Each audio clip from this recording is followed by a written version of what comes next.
Okay, well, we're going to continue on kind of where we left off in the last chapter. When we first started out, we learned how to record business transactions using our accounting equation. Remember, the accounting equation says that our assets equal our liabilities plus our owner's equity. And we're continuing, when we were introduced to this in our first chapter, we recorded transactions using that. So if we had our cash account, our cash would go up by 100, and our owner's equity or capital account would go up by $100 as well.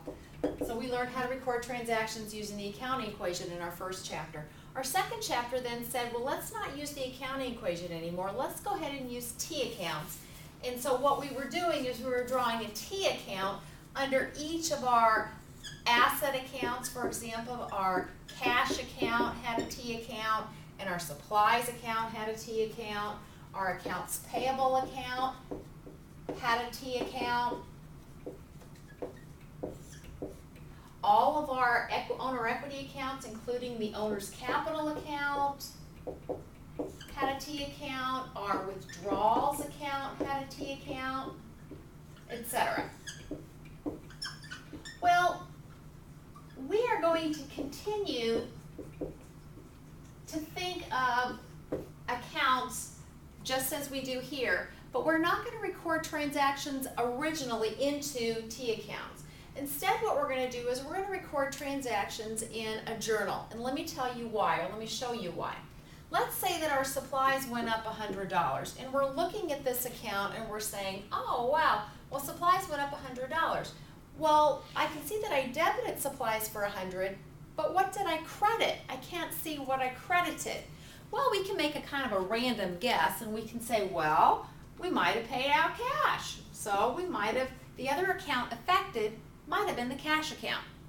But I'm not really sure, because another option would have been, can you figure it out?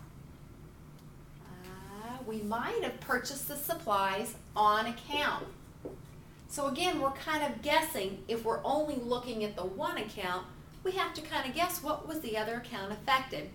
So instead of recording transactions right away into T accounts or our general ledger accounts, what we're going to do is we're going to journalize the account. So we are going to start learning how to journalize.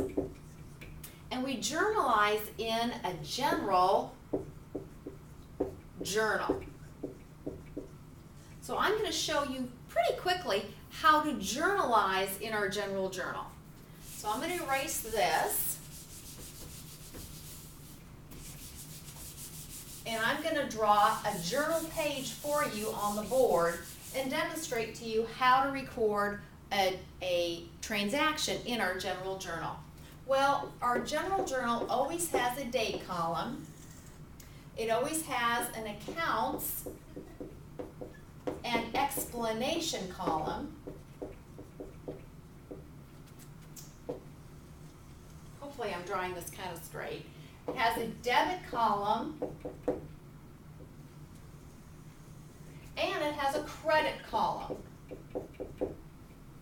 So this is our heading at the very top of each journal page, and of course it'll have journal page 1, journal page 2, etc. And this is just like a journal. It's what we used like when we were in school, and it recorded our daily activities. You know, I sat next to Joey Johnson on the bus and he's so cute, or we had macaroni and cheese for lunch today and it was disgusting, you know, something like that. So we're just keeping I recorded in chronological order all of the transactions that happened in a business.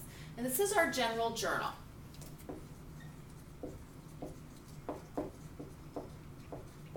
And this is going to be page 1.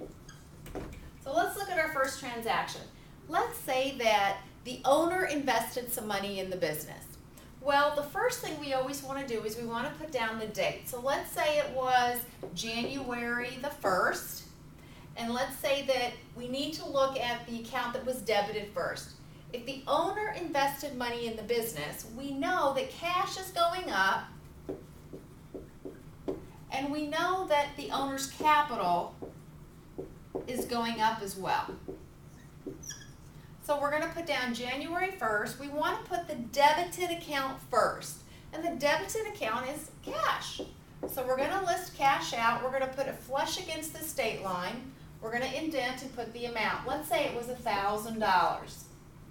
So we're listing cash first because it's the debited account. We're going to go ahead and put the debit amount in the debit column. And then the other account that was affected was the owner's capital.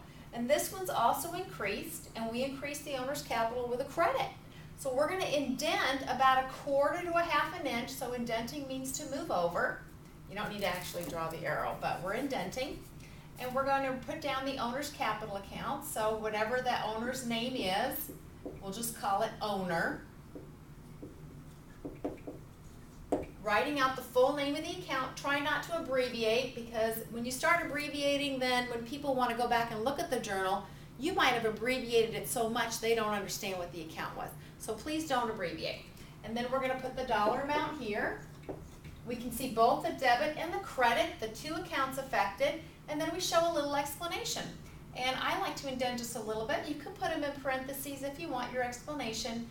Owner invests in business. Now for the explanation, you can definitely abbreviate. You always want to skip one single blank line, so you want to have a blank line before you start your next journal entry. So I'm going to erase this one. Let's do one more. Let's say that the business pays or purchases supplies on account. Well, I know that supplies is going up, and I know that my accounts payable is also going up. So I've skipped a line. Okay, you don't have to write it in. I'm just showing you skip a line, and then we move to the next one. Let's say this happened on January the 2nd. So I'm going to put my date, which is January the 2nd. My supplies is going up. Supplies is an asset. To increase an asset, you debit it. So we always list debits first. So we're going to write down the supplies. And let's say that we bought $300 of supplies. So supplies is being debited. I list it first. I go ahead and put the dollar amount here under the debit column. Since accounts payable is the account that's being credited, I know to increase accounts payable, I need to credit the account. So I'm going to list that next, and I'm going to indent a little bit, and this is my accounts payable account. Now again, I try not to abbreviate because I don't want to make anybody else confused as to what account I'm using. So I'm crediting accounts payable for $300. I'm going to go ahead and put a little explanation, purchase supplies. And I'm going to abbreviate in my explanation. And I could put down who I bought it from. Maybe I bought it at Walmart or whatever. So this is how you journalize, and I hope that was explained pretty well. Good job.